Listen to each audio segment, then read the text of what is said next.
Class very good morning to all. स्वागत है सबका आज के सेशन में। आई होप आप सब लोग बहुत अच्छे होंगे। आज मिसलिनियस का क्वेश्चन नंबर 13 स्टार्ट करने वाले हैं और बहुत इजी सवाल ये भी होने वाला है। ध्यान से बस समझिएगा और शेयर जरूर करते जाइएगा इस सेशन को और लाइक जरूर करके जाना जो भी देख रहा है।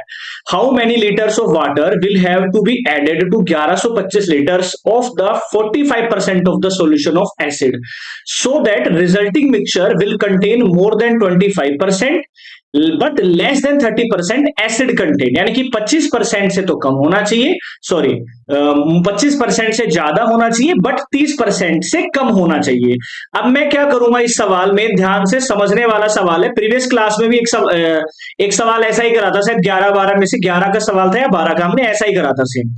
लेट मैं क्या करूंगा यहां पर, सिंपल सी बात है, लेट एक्स लीटर, ठीक है, added to the mixture, to the mixture x liter मैंने ऐड करा है, तो टोटल मिक्सचर यहां कितना हो जाएगा, वहां पर शायद x प्लस 640 था पिछले सवाल में, यहां पर हो जाएगा x प्लस में 1125।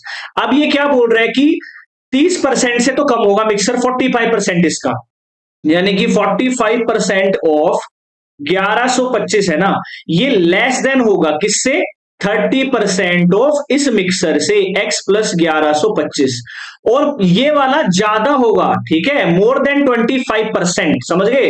तो मोर देन 25% का मतलब है यही जो वैल्यू है हमारे पास 1125, ये किससे ज्यादा होगी, 25% ऑफ x प्लस 1125। अब दोनों कंडीशन को सॉल्व करनी है और x की वैल्यू बतानी है। बड़ा सिंपल और आसान सवाल है ये वाला, ठीक है। अब कई जगह आपको ये ऐसा भी मिलेगा, आप ऐसा भी लिखा हुआ मिलेगा ना, गलत नहीं है, वो भी सही है।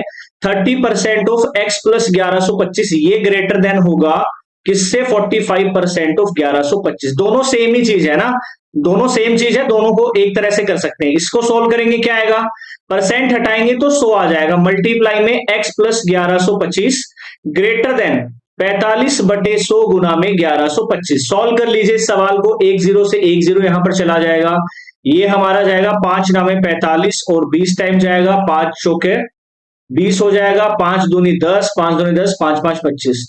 तो यहां से हम सॉल्व करेंगे तो वैल्यू कितनी आएंगी,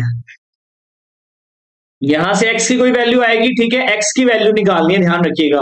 अगर मुझे x की वैल्यू निकालनी है तो मैं क्या करूंगा, 10/3 को उधर ले जाऊंगा, यानी कि x प्लस 1145 ग्रेटर देन क्या हो जाएगा, 9 इंटू में 225 अपॉन में 4 इंटू में 10 अपॉन में 3, ये 3 से 3 जाएगा भाई, ये उधर जाएगा तो इनवर्स हो जाएगा, सिंपल सी बात है। मुझे तो x निकालना है, x की वैल्यू क्या आएगी, यहां से काट पीट के देखो क्या आता है हमारे पास, 2 दूनी 4 हो जाएगा, 2 पंजू 10 हो जाएगा, और ये हमारे पास कितनी वैल्यू आती है देखिए, ये अगर मैं निकालू यहां से तो मेरे पास आएगी 112.5। इस सबको मल्टीप्लाई कर लेंगे, ठीक है, 112, इसको 5 दिए 15 को कर दूंगा मैं, 112, या फिर आप ऐसे रखिए डिवाइड में 2 रख लीजिए ताकि और आसान होगा, ठीक है, ये माइनस करना है, यहां से एक एक्स की वैल्यू निकलेगी आप लोगों की जो उसमें आएगी डेसिमल्स में, ठीक है, और एक वैल्यू एक्स की यहां से निकलेगी, तो दोनों की वैल्यू आपको रेंज के रूप में लिखना है कि एक्स कितने से बड़ा होगा और कितने से छोटा होगा, ये लिख के बताना था बस इस सवाल में। तो कैलकुलेशन वाला सवाल है, समझ आप गए होंगे करना क्या है, इन दोनों को आप लोगों को सॉल्व करना है और आंसर आप लोगों को बताने हैं। चलिए अगला सवाल मैं समझा देता हूं आप सभी बच्चे प्यारे बच्चों को, कैलकुलेशंस वाले सवाल हैं।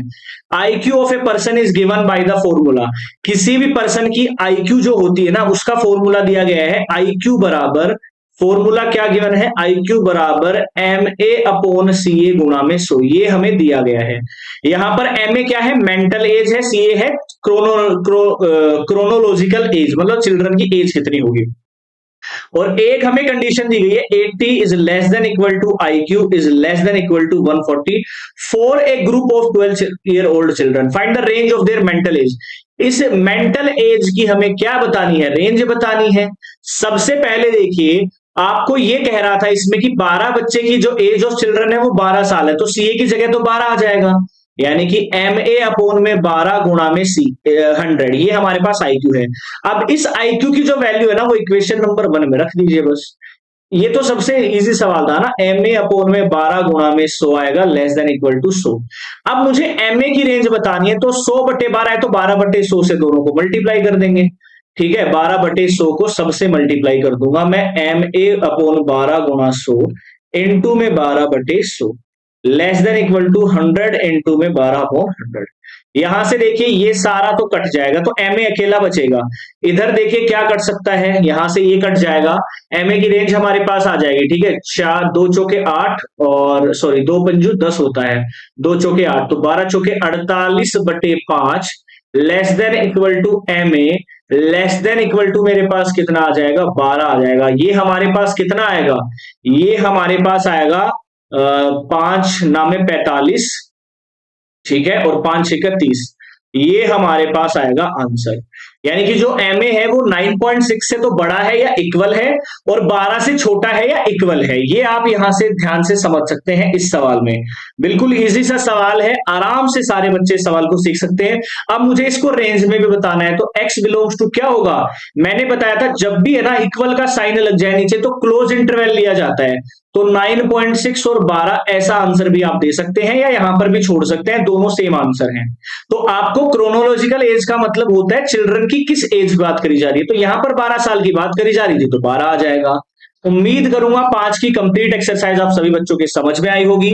शेयर कर दीजिए, दोबारा से देख लेना, कोई डाउट है कमेंट करके मुझे बता देना। जय हिंद।